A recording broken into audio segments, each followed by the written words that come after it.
Well, hello everyone. Welcome to Smells Like. I'm Josh. So good to see you. Welcome to this full review on a masterpiece from master perfumer Jean-Claude Ellena, the House of Hermes.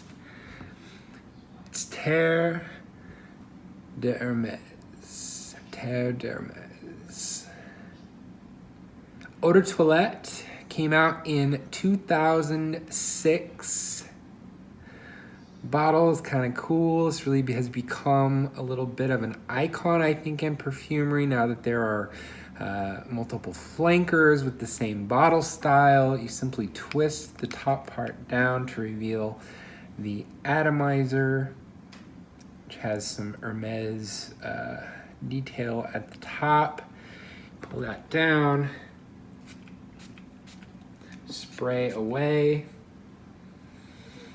And this fragrance, one of my favorite fragrances of all time, my favorite designer fragrance for the springtime. There's something about this that it reminds me of spring. It's earthy yet fresh. There's something a little bit vegetal in there. It's got freshness with earthiness. It's got bright citrus with resinous benzoin. There's really some nice contrast here.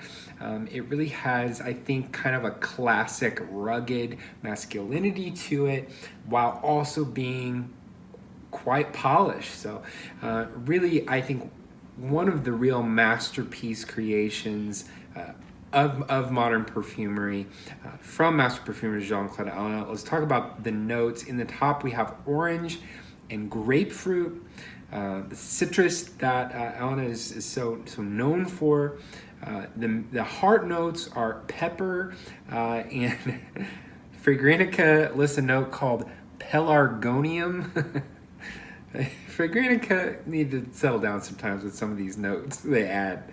Pelargonium apparently is geranium. It's a way of using geranium in a certain way. Pelargonium, type of geranium or an aspect of geranium that's used in men's fragrances. Okay, cool. Fragrantica. Fragrantica gets a lot out of control with these extra notes sometimes. All right. So that note, not that important. The base notes, however, we have patchouli, cedar, vetiver, and benzoin. Really, the magic of this fragrance is the contrast between, earth and sky. Between earth and minerals or minerals and vegetal notes, because we have this orange and grapefruit in the top. Grapefruit is what you would expect how a grapefruit would be used by Jean-Claude Ellena or in an Hermes fragrance. Really bright, really transparent, zesty, vibrant, almost fizzy grapefruit. But that is used in conjunction with this orange that has been described often as a dirty orange. That it smells like an orange that has been picked up out of the dirt, and you've got the smell of the orange along with the earth, the dirt, the smell of the earth and the dirt together. So you have this kind of dirty orange. The mid, you have some pepper, just kind of gives it a little bit of character. It's not a huge blast of pepper, I don't think, but it's there. It's noticeable. Just kind of a peppery, it's a pretty noticeable pepper note, but I wouldn't say this is a peppery fragrance necessarily. It's all about this citrus patchouli, this earthy citrus thing, because in the base, this is a beautiful base in this fragrance. The patchouli, the cedar, the vetiver, the benzoin. The magic in this fragrance comes from the patchouli and the orange kind of working together, create that earthy citrus thing. But then the vetiver, which really I think forms the entire kind of skeleton of the fragrance, is this vetiver, which is all at once earthy and vegetal, green, but also sort of dark. And then one of the other stars of the show is the benzoin. That benzoin really just gives it this warmth. It gives it this warmth. It gives it some substance, almost, where I think this fragrance could have really gone airy, I think some of the base notes here give you something to chew on. It's got substance to it. It's something for everything else to kind of rest on. It's resinous, and really by nature, something that is resinous has some density. It's got some substance, and then some of the other aspects of this fragrance really kind of dance around with this. The original inspiration for this fragrance, I believe, was kind of celebrating the richness of nature. Hermes has always had this sort of world traveler vibe. Voyage d'Hermes kind of celebrates that aspect of this sort of world traveler or life as a journey kind of vibe. Their roots in equestrian goods, saddlery and all that kind of stuff. So you always have the kind of equestrian theme going through that sort of this very rugged, kind of earthy, but also I think a little bit esoteric vibe to their fragrances. And here you really have that. You have this earth and mineral and vegetal aspects that I think really capture sort of the whole rugged journey. Life is a journey, or earth meets life and everything. It really is kind of an esoteric thought, and I think that Jean-Claude Ellena was masterful in taking some kind of esoteric things and drawing them down into a fragrance that really creates a cool experience, and while at the same time is still pretty easy to digest.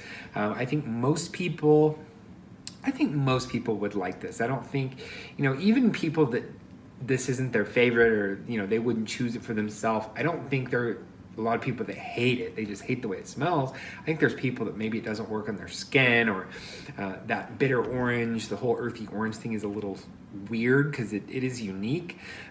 This fragrance came out in 2006. There was nothing like it.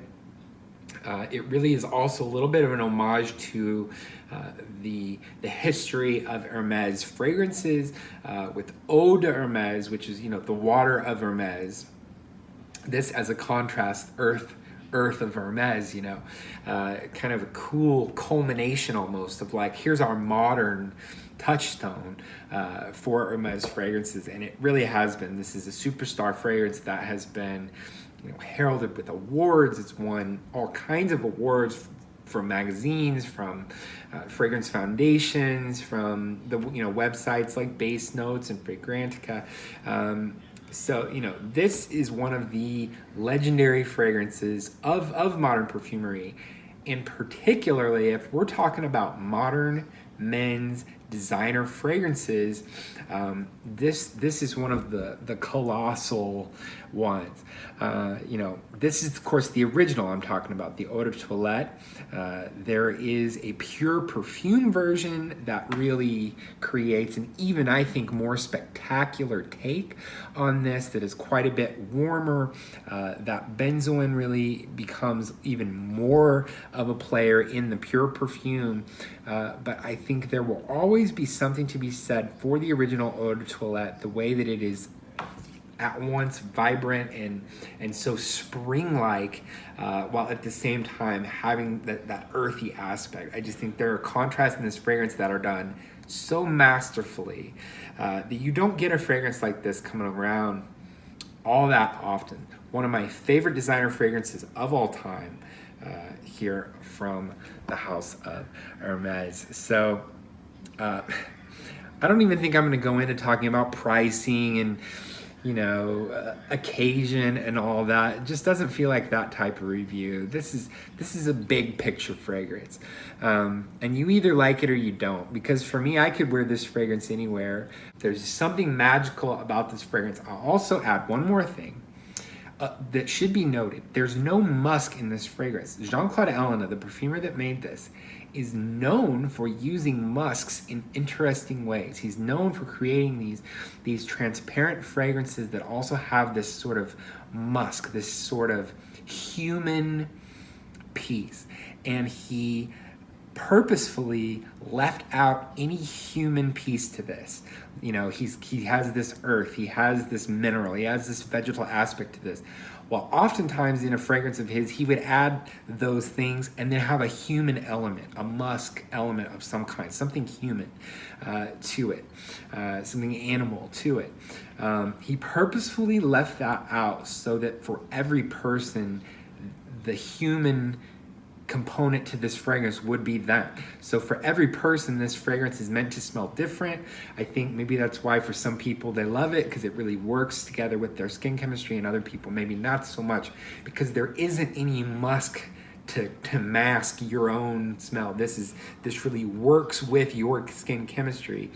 The human note in this fragrance is you, and I think that's a pretty cool really neat concept from master perfumer Jean-Claude Allen. So hey, Terre, hermes, eau de toilette. I'd love to hear. I'm sure there's all kinds of stuff that I got wrong about it, or that you'd like to add that I didn't already know, because there's a lot of information, a lot of big fans of this fragrance. So hey, I welcome anybody in the comments. Let me know what your thoughts are on this fragrance, or any cool fun facts you know that you like about it, or things in particular that you love about Terre Hermes Eau de Toilette, the masterpiece from 2006. Kind of hard to believe it's been around that long. I'm seeing some flankers, quite a few flankers from it at this point. But I will always have a place in my heart for the original. So that's it for me. Thanks so much for watching.